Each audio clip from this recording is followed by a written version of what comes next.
Okay, Emerald signing in. This is something that came to me. It's actually been sitting on me. I've been thinking about this actually for the last few months, but I think I got confirmation when I read this. Okay, I was watching another video, uh, actually pointed something out, and it kind of brought this. It kind of brought it all together to me for me. It confirmed what I always been thinking. I'm retouching. This kind of connects with the presumption of death when I've been talking about that. How they presume you to be dead when you're in court because you're on paper, like civilly dead. Okay, not physically dead, but on paper you are. Okay, according to them. Okay, that's the game. One of the games that they play with you, and you're standing right before them, before a judge. He sees the living man or woman standing right in front of them, and they know the game they're playing, but they're not gonna tell you that. They're hoping you know what they're doing. Well, they're hoping you don't know what they're doing. But anyway, so they can monetize it. So it's wealth and ignorance. But here we go. The CDC website. You go look at the CDC website and you type this in here. Say state definitions and reporting requirements. And you'll come across this PDF right here. You click on this PDF, download it so you have it for yourself. And it talks about live birth, fetal deaths, induced terminations of pregnancy. You read this here, and I just want to point out something specific about this here. You can actually look up, just read the entire thing and learn all you can about this whole document. But I'm going to touch on something specific about this because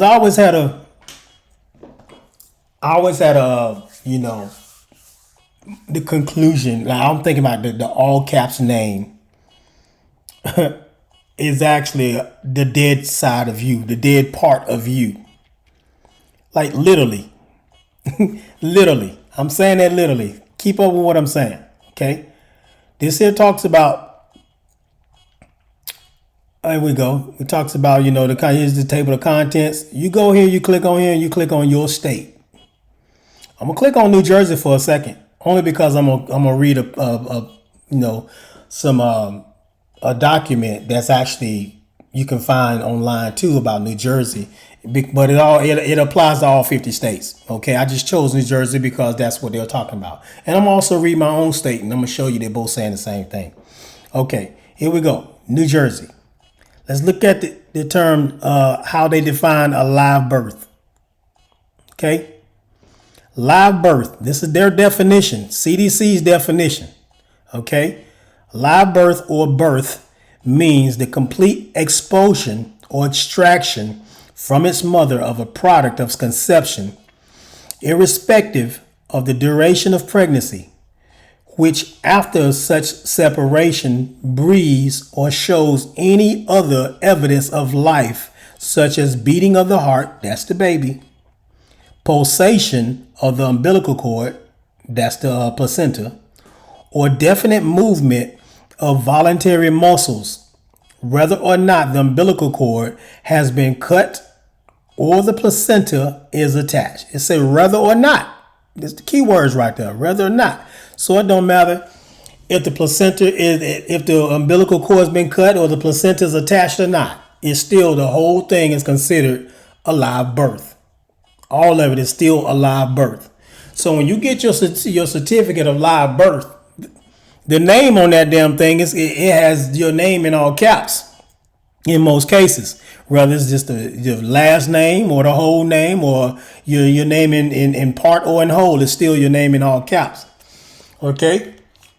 Now, and we know that capitis diminutio maximus represents a fictitious, something that's dead. Okay? Fictitious. Let me see if I can go back to that. Capitis diminutio maximus. Okay? If I can remember how to spell that shit. Capitis diminutio. Here we go. Capitis diminutio. Maybe I should have clicked right here.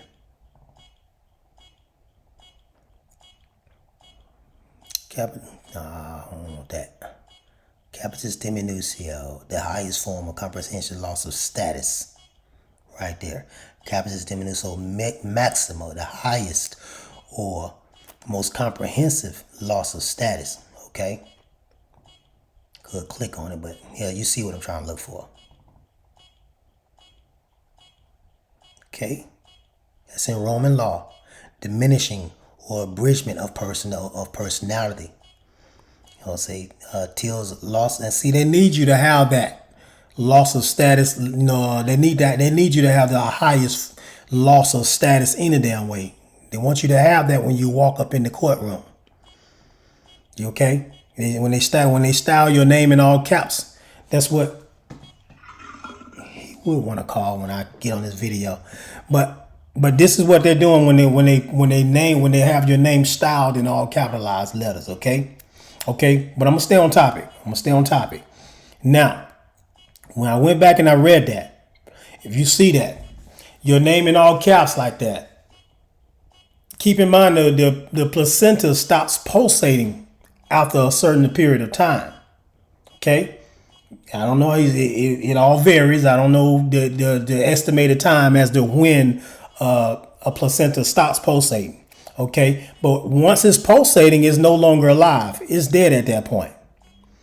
This is my conclusion now. This is just me. This to me is where they come with this, where they're giving you that status. They're giving the placenta that status, and they named it the exact same name that your mother named the baby, which is you. Your mother named you this name, then we're going to name the placenta the same thing. They're one and the same. They were actually one and the same at one point because they were attached at one point. And we cut them apart. And we're going to give them the same name. One is alive and one is dead. But they got the same name. And it's still a live birth. Certificate of live birth. Okay? So, and that is a property that is actually, and then they monetize it. Okay, now let me go ahead. I want to show you something I found when you look at the donating. Just look at the look at that right here, placenta donation right here. Back up. I don't even need the whole article. Right here, say public banks charge $36,000 to release the donated cord blood. The estimated value of a placenta is $50,000. Okay, that's just give or take. Bottom line is, in Oregon, you realize an organ is worth money. When a mother has a baby, she don't care about them but the baby. She don't give a damn about what else he pull out of there. Because the doctor pulled the placenta out of there. She just wanted to clean everything out of there and get my baby out there so I can move on with my life. And so so she also abandons that property. She abandons the placenta. She never claimed it. Okay, she never claimed it. So they monetize it. They take it as their own. They monetize it, and they put it in a trust. Is all you put property in trust. Your name in all caps is a trust. You know, this is just me. Okay, this is just me ranting. It just makes perfect sense. But you can look this stuff up and see where you come up with your own conclusion. This is just me. It just makes perfect sense to me. Okay, now when you see, I want to read a piece that I found. Let's see. That's in New Jersey, in Georgia. They both say the same thing. This Georgia right here. It says live birth. I'm in Georgia. Say live birth means that. See, right there in New Jersey, they say birth or live birth. They both mean the same thing. Okay, it's defined the same way. Now here's Georgia. Live birth means the complete expulsion or extraction from its mother of the product of a human conception, irrespective of the duration of pregnancy, which after such expulsion or extraction breathes or shows any other evidence of life, such as a beating of the heart, that's the baby, pulsation of the umbilical cord, that's the placenta, or definite movement of voluntary muscles, that's you moving around. Let's see, whether or not, there we go again, whether or not the umbilical cord has been cut. That means the umbilical cord has been cut or not. See, or the placenta is attached, whether or not the placenta has been attached. So even when they detach both of them, all of it is still considered a live birth. So that's just my conclusion. Okay. Now, I wanted to bring something up because I learned something. I know something called a Death Act. Okay, we're gonna go. I'm not gonna go to that part yet. We're gonna go to the Death Act. Okay. I was talking about the presumption of death in my previous video. Presumption of death. All 50 states have this presumption of death. You're presumed to be dead. They talk about you being presumed to be dead after 7 years. That's general. That's the general number. 7 years. Some states is 5 years. I know in Georgia it's 4 years. Okay. But I'm gonna read this here. I'm gonna show you where they actually got this idea, where it came from. From the beginning. This is how they actually started with it. This article was written in was written as it was put together in 1936, but that's not where it started. Okay, but I'm gonna read this here, and we're gonna go from there. Every person must at some time end this mundane existence in death. After death, a person's estate becomes susceptible to distribution, either by virtue of the terms of that person's last will and testament, or by virtue of our statutes relating to descent and distribution. The surviving spouse of one who dies is relieved of the bond of matrimony and is free to marry again. The legal effect of death thus becomes one of the important phases of the administration of law and of orderly procedure in social affairs. Where death occurs is an actual provable fact.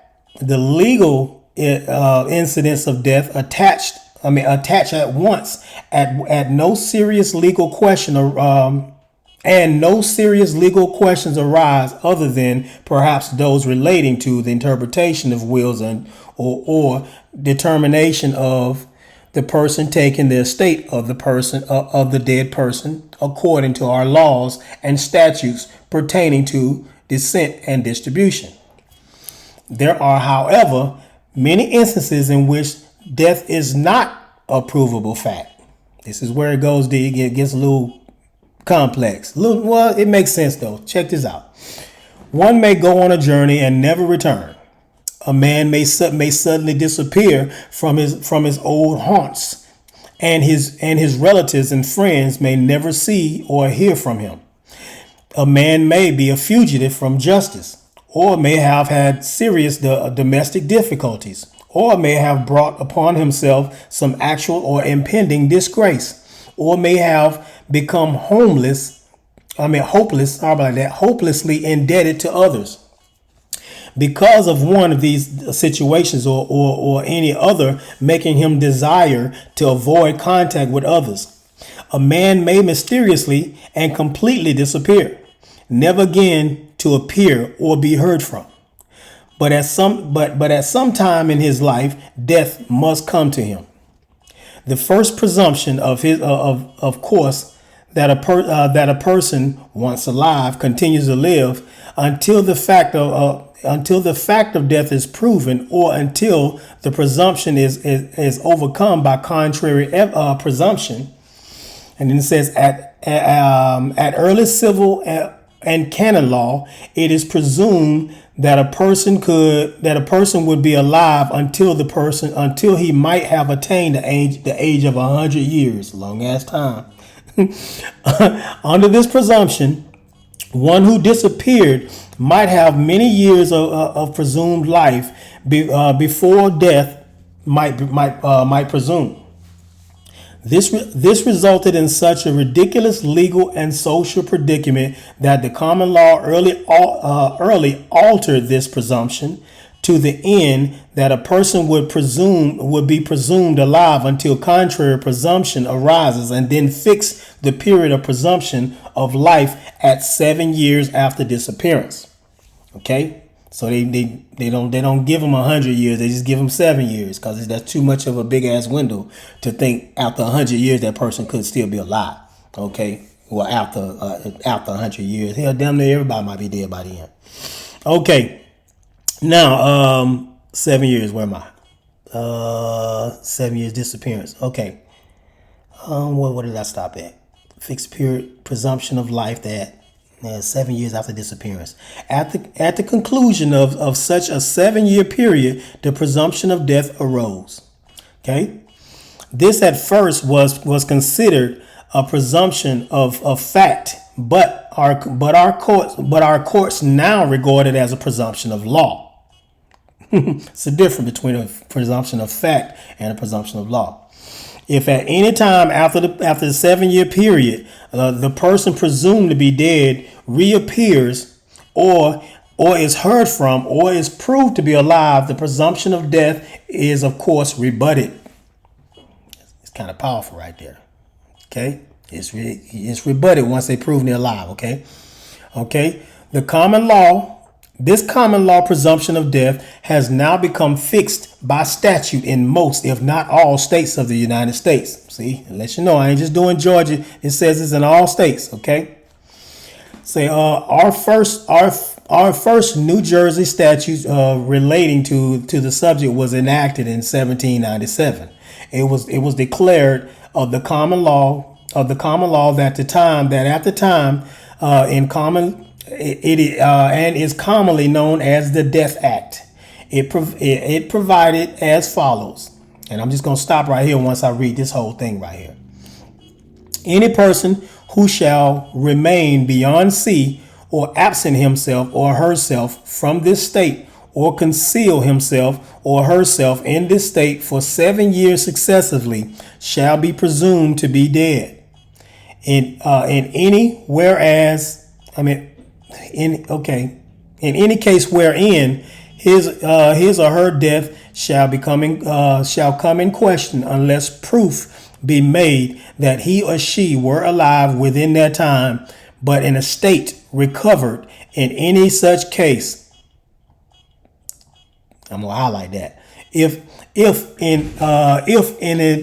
in subsequent action or suit, the person who presumed to be dead shall be proved to be living, shall be restored to him or her who shall have been evicted, and he or she may also demand and recover the rents and profits of the estate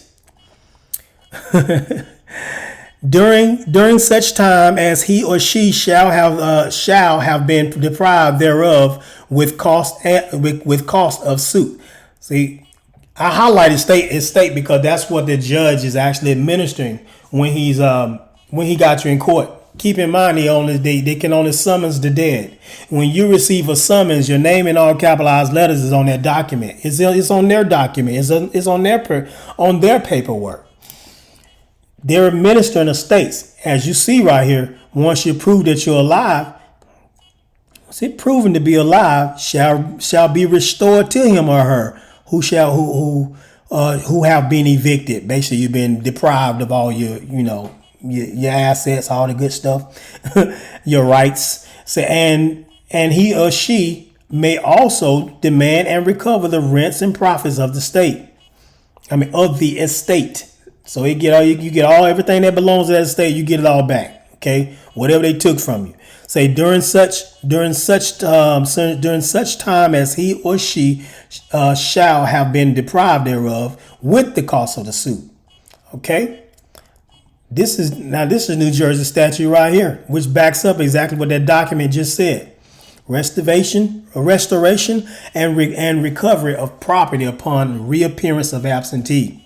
If an estate or property has been received, recovered, or taken into possession by any person by reason of declaration of death under the provision of this chapter, and in any action or proceeding, it is thereafter proven that the person declared dead was alive at the time of the receipt, recovering, or taken into possession the estate or property or its reasonable value at that time shall accept, as otherwise provided by law, be restored to the person deprived thereof by reason of the declaration, or to his heirs, devisees, personal representative, or other person. If you got somebody doing the power of attorney or whatever, that's going to be your personal representative, whoever you appointed to do it for you. So, or other, well, that's just one example. Or other persons entitled thereto. He or they may also demand and recover the income, rents, and profits therefrom during the time he was or they were deprived thereof. So it's like once you're able to prove on it for the record of your court case, there you prove on the record that you're alive, you shutting the case down. You shutting the case down when you do that. Okay, let me see. Something else I was going to show. Was it for Georgia too? I think that was it. But I thought I just wanted to kind of touch on that because let me see if I can find Georgia. I know I got it somewhere. I thought I had it on like quick click, some type of way. Let's see. Rebuttal of presumption of death.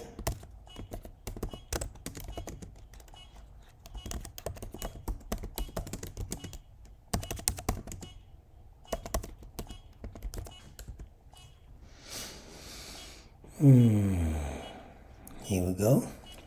Certain presumptions of law, such presumption is, okay. Is that the one? Let's see, of guilt, the presumption continues of life, 7 years. The presumption of the state, that's not the one. That's out there talking about a different type of presumption. But you rebutting the presumptions. Let's see, here we go. What they talking about right here? I don't think that's the one, but we're finna see what it says. Come on, damn it. Oh, hell, we ain't doing all that. Presumption of death. On this, yeah, I think that was, let me see. Domicile of this estate. Here, say, a domiciliary. Okay, of this estate who has been missing from the last known place of domicile for the continuous period of 4 years. I knew it was 4 years in Georgia, to be presumed to have died, provided, however, that such presumption of death may be rebutted by proof. The date of death is presumed to be the end of 4 years unless it is proved by a preponderance of evidence that death occurred earlier. Let's see. Stay exposed. That's not the one I'm looking for, though. That's why I was reading it kind of low. That's not the one I was looking for. Let's see. Because they're talking about administration of estates. Here we go. Upon petition of a missing individual, probate court shall revoke the letters of administration or letters testamentary at any time on due and satisfactory proof that the missing individual is in fact alive. After such revocation, all the powers of the personal representatives shall cease. But all receipts and disbursement of assets or other acts previously done by the personal representative, like if you lost, I guess I'll let them define that part, shall remain valid, and the personal representative shall settle the account. See the one that's representing your estate. See the one who's administering your estate right there. That's going to be the surrogate judge, surrogate, the administrator. The judges are administrators. That's what they're doing. They're administering your estate.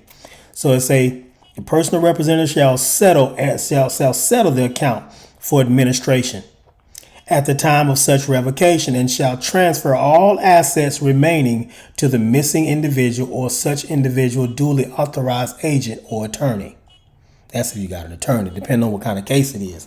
But bottom line is, when you have that proof on, once you provide that type of proof, you got to see that goes back to what we talked about years ago, separating yourself from that straw man, proving that you're alive.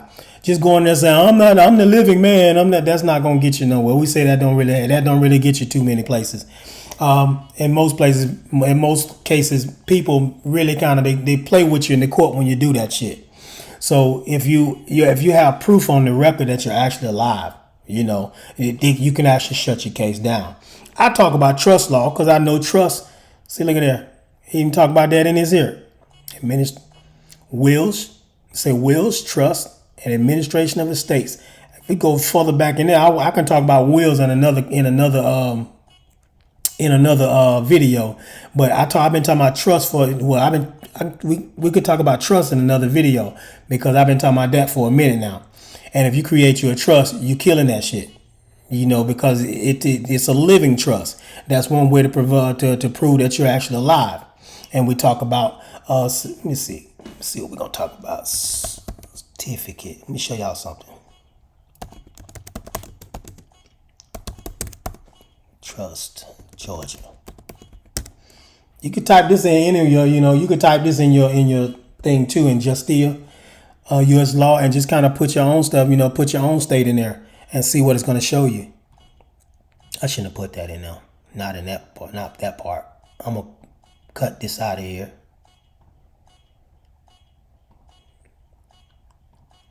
And just put it right here. Because when you create a trust, you're required in your state also to create a certificate of trust. See?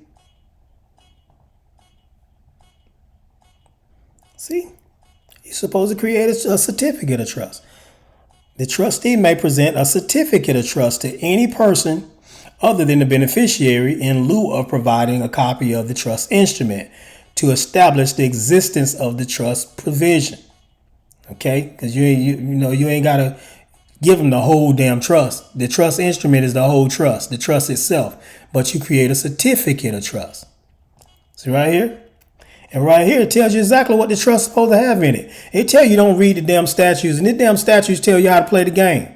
See, the certificate of trust, as provided for in subsection A of this code, code section shall contain some or all of the following information, and it tells you, say that the trust exists, and the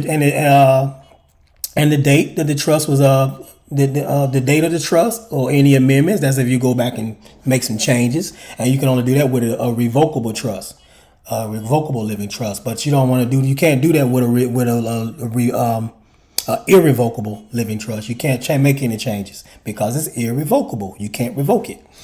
Okay. The identity of the settler and the grantor are the same thing. Okay. You look that up. If you look up settler legal definition, you'll see a settler and the grantor are the same thing. Okay.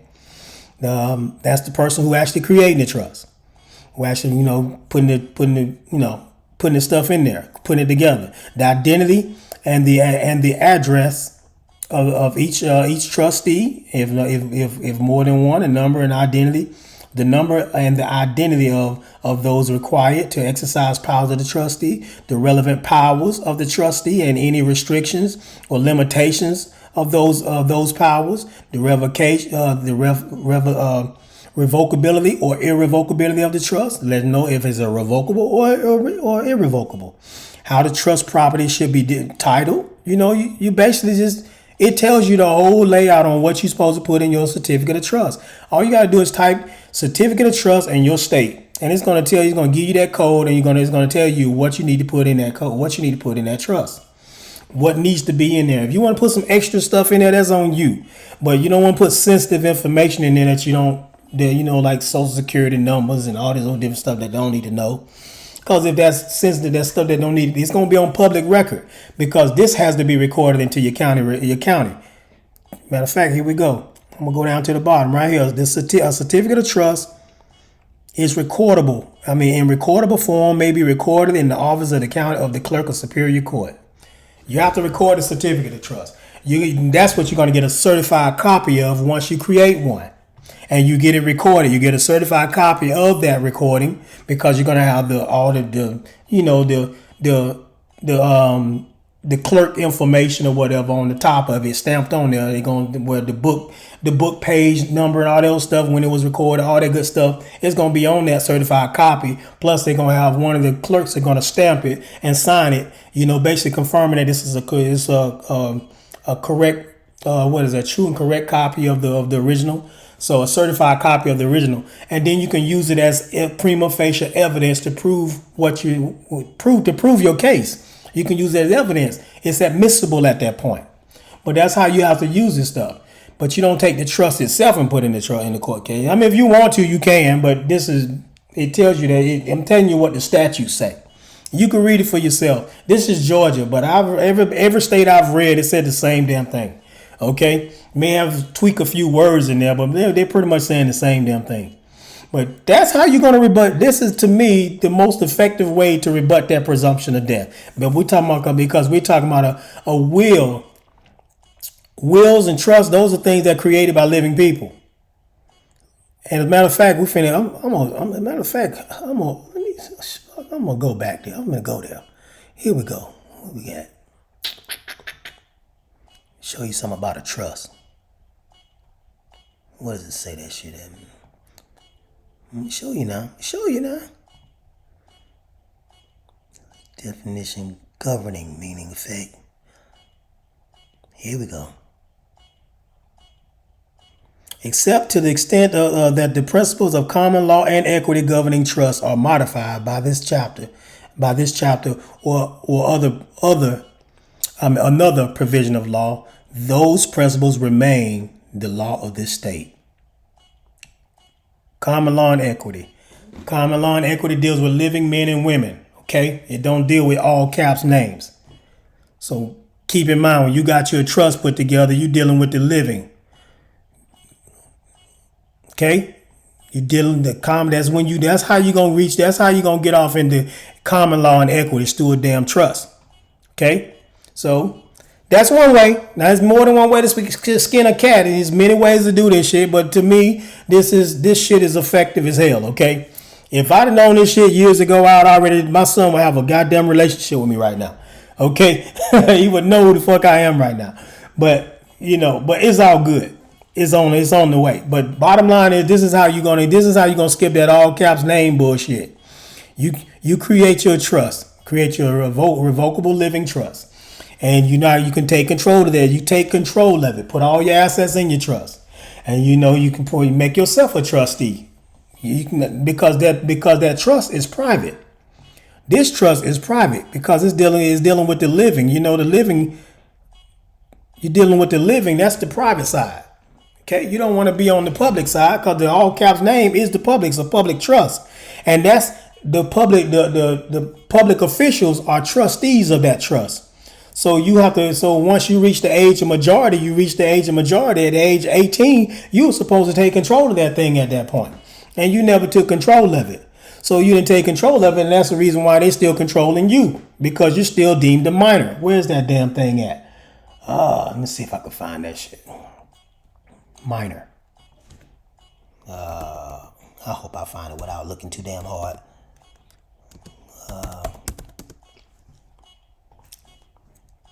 Where is that? Where is it? I'm gonna show you where it is. I'm gonna show you. Let me see if I can find that thing. Wish I could pause this damn recording real quick.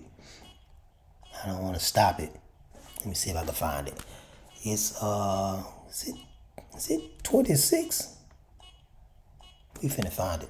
I'm gonna show it. I gotta show it to y'all. Hold on a second. Be patient with me, y'all. Be patient with me. I'm going in. Y'all got me amped up, so that's the reason why I ain't stopping yet. I should have stopped this recording already. But and I said I wasn't gonna say too much, but I ain't gonna say too much. But I'm giving you enough to keep your ass busy for a while. Cause this is some powerful ass information. It's powerful. This is something that can help any of y'all. Let's see. Here we go. You might shut my damn channel down this time. I don't give a damn. Here we go. Let me see. Trying to find the screenshot I had. Give me a second, y'all. Give me a second. I'm almost there. I'm going to tell you in just a second. Where are you, screenshot? Where are you?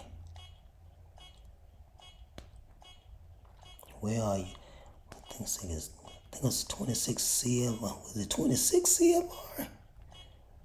I know I tried to say it in my video last time, but for some reason I couldn't remember which CFR code it was. But I'm gonna have it remembered after this video, because I ain't gonna keep on struggling trying to remember that. Something so damn simple. Here we go. 31 CFR. Here we go. CFR.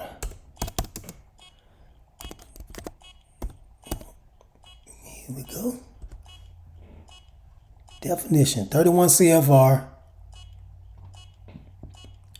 Subsection. Go down here and get your ass out the damn way. Here we go.